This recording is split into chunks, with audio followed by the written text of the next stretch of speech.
quick lang, statement lang na mabilis. Okay. Okay na? Okay. So yung main concern ko ngayon bilang minority leader, bilang tagapagsalita ng minority, bilang isang nasa oposisyon, ay yung tingin sa atin ng buong mundo. So, dalawa pong main concern. Una, meron tayong mahigit 10 milyong Pilipino na nasa abroad. Napakaraming Pilipino nagka-travel everyday. Pangalawa, yung investment sa ating bansa. Hindi sustainable yung paraan kung paano natin ina-address ang corruption, ang massive corruption. We have to address it. We have to address it. We have to be decisive. Kailangan may major reforms, tunay na pagbabago, kailangan may makulong. Pero the way we're doing it, na parang circus araw-araw, lubusan na apektuhan ang image ng ating bansa. I'll give you an example. Yung paggising natin ngayong umaga, yung issue tungkol kay Senator Joel Villanueva. Okay, all senators can defend themselves. Sa minority, they can defend themselves. I'm really hoping na nagkamali lang si Ombudsman Remulla at mali ang binigay ng staff niya kasi malinaw na malinaw, dinismiss na yung kaso na yan. Klarong-klaro po yan. Wala siyang isusulat sa Senate President sapagkat na-dismiss na yung kaso na yan. At kung titignan mo bakit na-dismiss, malinaw na hindi marireverse. First, ang pirma ni Joel doon ay forged. Hindi niya pirma. Pangalawa po, ang nakalagay sa letterhead, Buhay Party List. Siya po ay representative noon ng CBAC Party List. No? So this is not even a debatable matter. So I know Boying Remulla. He is a man of duty. May sense of duty yan. Nabasa ko mga statements niya bago siya maging ombudsman. Naniniwala ako gusto niya ng tunay ng pagbabago. Marami akong issues na hindi agree sa kanya, but I see his sincerity na gusto niyang parusahan ang dapat parusahan. Unfortunately, parang naging circus nga, palakasan ng palakpak. And we know that there are certain people who are against Joel, who are against the minority. So, habang ginugulo ito ng mga mastermind, sila'y nakakawala. Isipin niyo po, no? Kung unang araw na sinabi ng Pangulo, may yan namang harassment sa inyo in part of the opposition? Let's see, after Ombudsman Remulla sees the documents na pre-provide na rin. Yung iba dun, sa inyo sa media na mismo, lumabas. Yung iba kay Senator Joel, di ba? So sa akin, right now, benefit of the doubt, nagkamali lang. Right now. Pero yun nga, makikita nyo tuloy ngayon, in context ng flood control, na talagang yung iba sa amin ay target talaga. Sir, sinong umaatake sa inyo? Sino? Sorry? Sino ang umaatake sa inyo sa Senado? Well, many, but definitely the mastermind. Can you Hindi name ba the mastermind? we've named it many times, and of course lumalabas ngayon sa hearing hanggang kay Mr. Zaldico. But wala naman, kayo ba naniniwala kayo hanggang dun lang yon? I don't think there's one mastermind.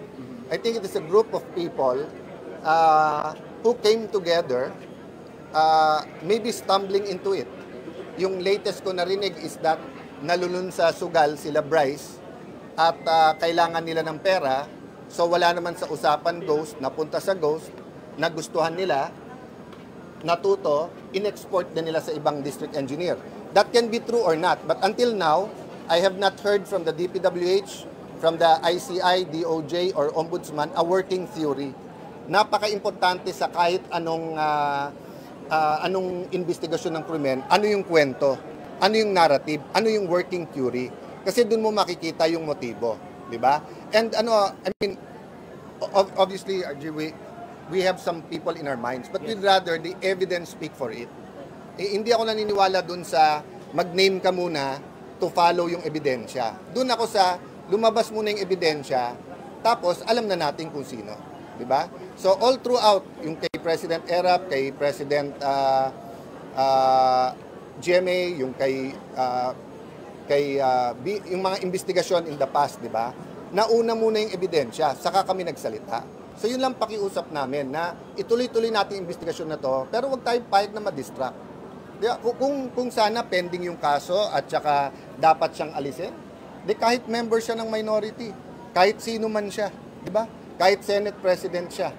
Pero ngayon na nakita nating maling-mali, sana tayuan ng buong Senado at sana nga nagkamali lang and medyo madisiplina ni Ombudsman Boying yung nagbigay sa kanya nun. Sir, anong advice yung kay Senate President kayong ipapareceive daw sa Senate yung particular na inilabas ni Secretary? It's not for me to advise the Senate President, di ba? But yun ang difference ng minority leader at saka ng Senate President. The Senate President is not only the father of the majority. Siya din ang tatay ng buong Senado. Di ba? So pagka ang Senado na inaatake o kahit membro ng minority, kahit independent, pero foul, mali, ang mabubugbog yung institusyon, tandaan nyo, 24 lang kami. So napakadali na maglabas ang ombudsman ng para sa 8, 9, and then gibain ang Senado. But I'm not ready to say that intentional to sa part ni Ombudsman Remulla. Ako'y naniniwala, mali yung Remember, saan ba nag-umpisa to? Isa lang, kay dating Secretary Leila de Lima, na sa kagustuhan niya ipakita na patas siya, hindi lang kalaban ng Aquino administrasyon ang kinasuhan din si Joel Villanueva kahit na walang pruweba, walang ebidensya at kahit mali. Kahit sa confirmation hearing niya, inadmit niya na kulang na ang pirma, ang letterhead, buhay party list. Ang pirma, hindi pirma ni Joel, tinuloy pa rin niya. Di ba? So, yun, Ombudsman Remulla does not deserve advisors like Leila de Lima kasi mapapahamak ka lang. Mapapahamak. Unfortunately, malakas ang boses ngayon sa administrasyon at sa House of Representatives for her own purposes. This is not for the people. It's their own politics. Sir, in-raise nyo rin po ito bukas since sasalang sa budget ng ombudsman. I'm waiting what his response after he reviewed this, di ba? There are some debates for me that are worth it. There are some debates na it's just a show, di ba? So sa akin, whether harapin siya o hindi sa budget, it's a matter of what's right or wrong. Assuming he wants to reverse that, may proseso yan. Kung gusto niya i-revive, may batas yan, may proseso. Pero hindi naman pwedeng biglang susulat ka at sabihin mo yung mas maagang desisyon na re-reverse na later on ang masusunod. Di ba? Hindi naman pwede yun. Sir, Malinaw yun. Walang due process nun. Martial law na tayo nun. Sir, kauuto lang ni Remulla pero taltak na agad yung informasyon yata at yung dinaya. It happens, and as I said, let's give him time to review it. Malinaw naman yung mga dokumento. So I'm looking at the bigger picture. The news here for me is not the mistake, but rather, is it an unwitting, kasi pwedeng wittingly or unwittingly yung atake sa Senado. Unwittingly na yung ibig sabihin, di mo sinasadya, hindi mo alam atake. Kasi finid ka ng mali. Wittingly means talagang nag-target ka. And I don't believe Ombudsman Remulla will do that.